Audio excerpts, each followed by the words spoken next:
teacher, that once you do something over and over again to get out of that. It's tough. It's same thing with officiating. Some people just have the tendency of doing certain things on the field, the positioning or the movement or the fouls or the misconducts, Yeah.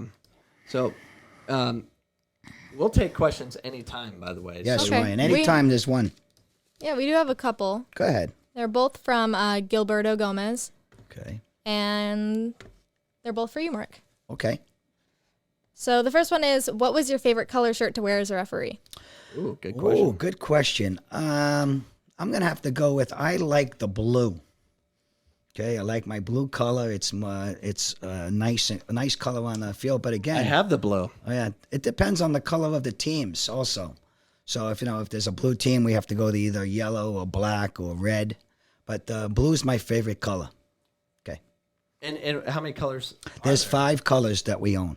All right. Okay. What are they? Green, red, blue, black, and Yellow. Yellow. Yeah. Yellow's a classic. Yeah. The old Bumblebee. Yeah. Yeah, that's what everybody calls it, Ryan. The bumblebee. Yeah. I don't like to wear that color anymore.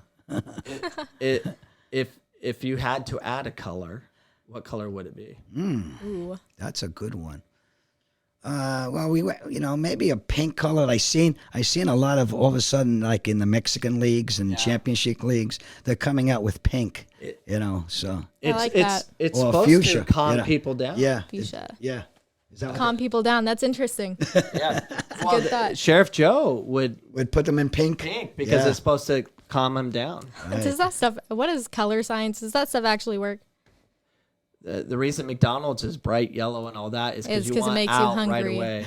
No, it's No, like yellow In-N-Out. and red is the hungry. Those are the hungry colors. That's why so many restaurants are yellow and red. I always just think mustard and ketchup, but sure. Okay, what's the other question, Ryan? All right. They are, what do you think about VAR being part of the game? I think it's excellent. I think it really has brought the referee attention of some serious controversial calls where they can go and, like in hockey, like the ball goes in and out of play real quick. Fouls, that they can't see, or the different angles that they have. It's teaching the game. Absolutely. That's number one. Absolutely. It should have come in maybe 4 or 5 years earlier, okay? But now it's there, and it's there to stay. Yeah, So, yeah. I'm glad. Me too. I'm learning from it because it really gets you thinking about it. Like, oh my gosh, what is the offside rule? What is the offside rule now? Do we know? What is it? It changes all the time. Well, Law 11 still has the, the body positioning even is still on. right. Half my body is going to be offside. Half my body. Okay. It's when the ball is touched. And see, that's the most sometimes controversial because the ball could be touched 22 yards away, and the player, when the ball was touched, was even. And when he receives the ball, it looks like he's 5 or 6 yards offsides. Okay, so as an AR, you're taking the picture when the ball is touched. And that's why right now they're waiting also. And I think that's great for ARs are waiting to see Let VAR deal with it. if there's a goal scored or if it goes to a corner kick or goal kick, then they're bringing up the flag. Okay, so to me, I still say if that person is in offside position and receives the ball or influences the play, to me the flag should come up automatically. Saves the running and potential injury. Right, running into the goalie. Yeah. Right, but that's what they're instructed to do, ARs right now. Yeah. I like how it's now when they touch the ball a lot of the time, so they're not influencing the play, but they go, but they have the opportunity to get out. Or gaining that advantage also. Yeah, that's I like that a lot, especially teaching the game. So like I always want someone running off sides and being off sides when the ball is hit, and then get the heck out of the way and let the midfielder run through. So that's fun tactically. Any other questions? I have a question. Go ahead. So, could you force someone to be offsides? Like, is that a strategy that people play? Yeah, sure. Yeah? Absolutely. when the line moves up and the player doesn't move up with the line quick enough, that person's going to be in offside position. You can't be offside when you're on your side of the field. Okay? Yeah. So just, okay. You can't be offside if you're on your side of the field. And it's two people, right? Yes, the goalie and the last defender. What if the goalie's not there? Then that person's offside because there's only one defender. So right. So if the keeper's completely out of the play, and there's only one defender there, that person. They need two defenders. That's correct. That's a confusing one. Oh, that's sometimes, absolutely, yeah. Yeah, I'm not following. Yeah. No, you have to be a referee to follow that one. So we talked about earlier about how the sideline and coaches' conduct towards referees, towards the game, and youth has gotten worse. Yes, it has. You've been in the game a long time. Explain to me how worse has it? How bad has it gotten? And how do we curb it? How do you curb it? Well, right now it's as a referee, I can go up to the coach and give that coach a yellow card for his fans berating us, dissenting our decisions, which hopefully he will go over to his fans and say, relax on the decisions on what otherwise I'm going to get a red card and this game is terminated unless they have another adult. Right. Education, David. You have to educate players, parents, and coaches. It is one of the things that I've been trying to do. I did that with Cactus High School, Ironwood High School, with Jack Aldersitz, Tim Beck. Ironwood. Centennial, Kyle Pula. And they just wanted to understand the laws of high school soccer.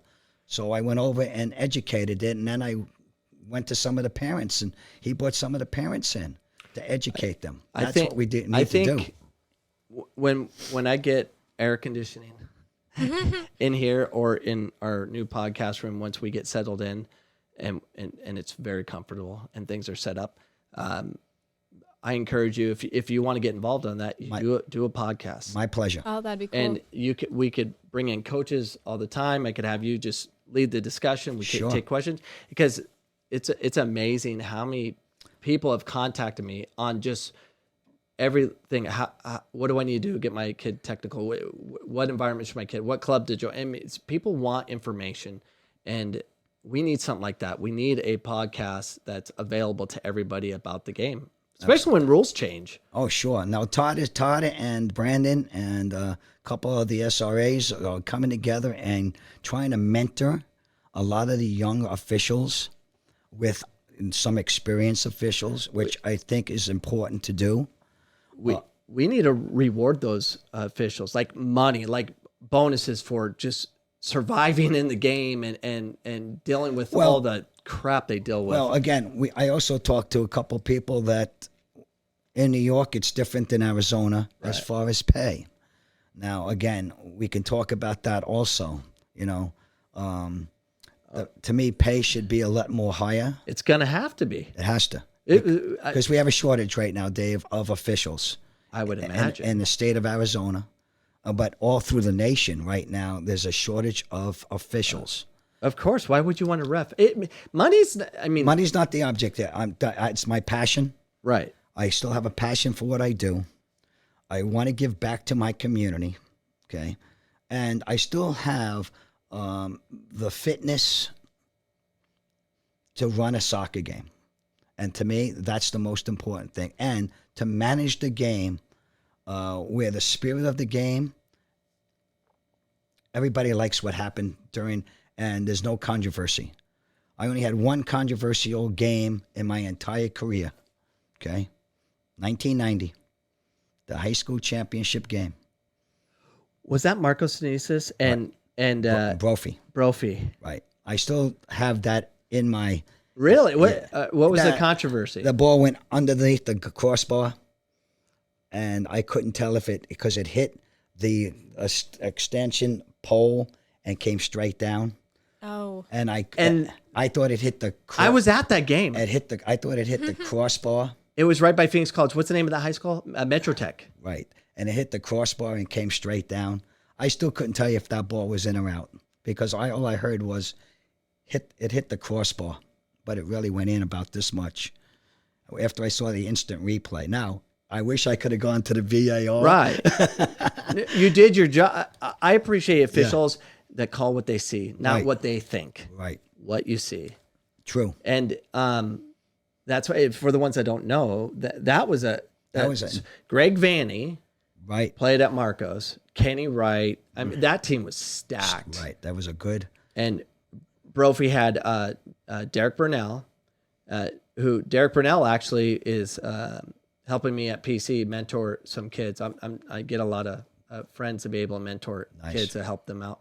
And that was crazy. It was. And they did replay game. You knew that, right? I didn't know that. Oh, you didn't know? No. They replayed the game. No, oh, who won it? A tie? No, Marcos won it. Okay. They should have. Yeah. Well, Greg was still fit. Yeah. So they did a replay game at Brophy. Nice. And it was like maybe 6-7 years ago. So they're much older. Wow, that's And great. it was kind of cool. Oh, like they televised it and everything. Oh, man, I wish I could have been the official to that Oh, one. that would have been amazing. You know what? They need to replay that game again. They didn't have the right crew there. No, I already know who the crew was. Oh, I don't want to know.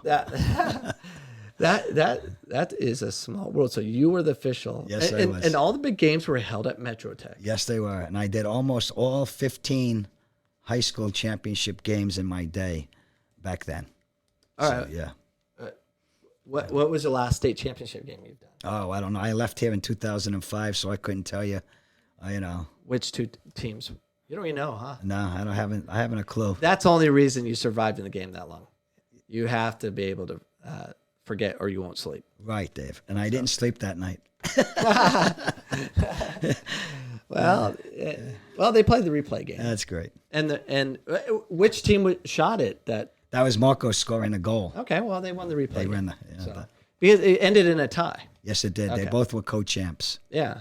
Right. And so they replayed it. It's so funny. So you can replay like. No, they did it game? like. I mean, that was 1990. Did it for kicks? Yeah, I mean, Greg Vanny was Oh man.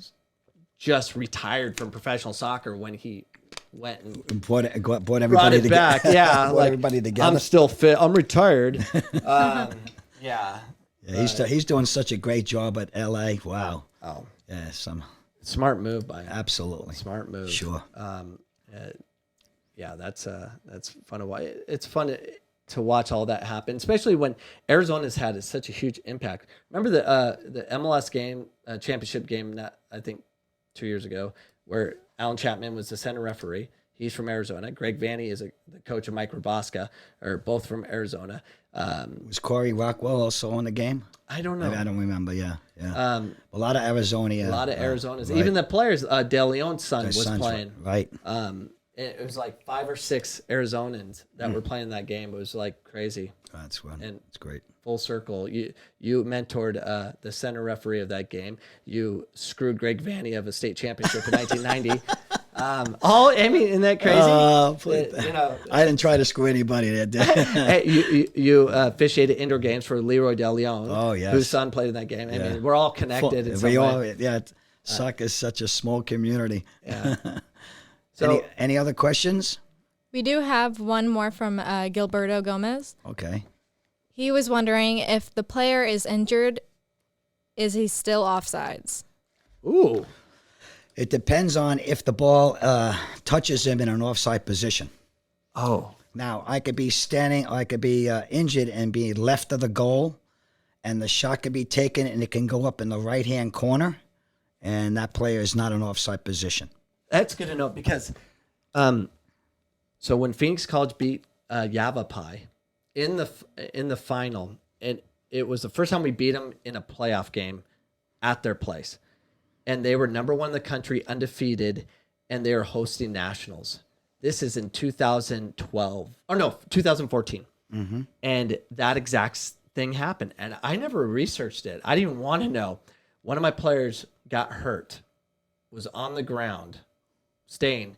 He was offside. He was in offsides position. We had a diagonal ball, and he wasn't in the play, but we scored and we won the game because the golden goal. It was overtime, and Mike Paleone and Hugh Bell all ran to the refs saying he was offsides. He was offside, and I never. I'm like, I'm just taking the win. I didn't even want to know. No, he never received the ball, never touched the ball, and then if you remove him from that, Yeah. Yeah. Wow. Well, okay. Yeah, when you We said won that, legally. when you said that, I was like, offsides, an injured player to offsides. I thought you were gonna say like they bounce it off of him, like turn him into Scott Sterling and just scored that way. I was like, is that because that seems like the only way that could happen to me. only if he touches the ball or hits him, he's in an offside position. Well, Okay. seeing no other questions, I think our time is up. We got to do it again in AC, but I encourage that once I get air conditioning. Oh, Dave. I'm working on. I think this should be almost weekly, where I could have you come on, bring people to ask questions and really have that conversation. I think there needs it, and I can help set up your whole YouTube channel, make it all about officiating and all that stuff. My pleasure. It would be amazing because you have so much information and it needs to get out there. Sure. And it'd be useful. And I like to apologize for every time that you don't remember the times I've been mean to you. I'm sure. You know why, Dave? Because I told you before, once we leave the soccer field and leave the pitch, the game is over for officials. Unless you really have controversial, decisions like the one I had back then. I lived with that for probably about 4 or 5 years. But after a while, my wife told me, she said, listen, it's just a game. And then when Anthony was born, it was over. Yeah. And, when Anthony was born in 95, that was more important than anything else. The game was just a game. Right. And that's why I leave the game off the field. The minute I walk off, the game is over. So. And you're still teaching PE? Yes, I'm at Desert Star in the Avondale School. Yeah, Avondale School District. This is my 4th year over there. I coach the girls soccer team, the boys volleyball team, and I'm doing basketball this year coming up. So you are staying busy. I have the best job. I have the state-of-the-art gym. Everybody wants my gym, and if you want me to ever come and represent Phoenix College and do a skills clinic for your soccer week. And I'm a PE teacher, so I'm fingerprinted and all that stuff. Absolutely, that'd be great. Once things settle down, Yes. I don't want to wear masks, so when we get to know. that point, I would love to come help you out. Sure. Just do a guest teacher of the day, and I'll spend a day with you. Yes, teacher of the day. Oh yeah, PE teacher. I was a PE teacher, and anytime I could have people come in and help, it's a long day on your feet. Those are long days. But thank you so much, Mark my Passiatore, pleasure, for David. being on. My pleasure. And thank you for tuning in. If you enjoyed that clip, you can enjoy all the clips at youtube.com/Coach Cameron Soccer to get all my content. Make sure you subscribe, hit the notification bell so you know what's going on and when we appear online, which is typically every Sunday, 7 p.m. Mountain Standard Time. Hope to see you this Sunday for our next live show.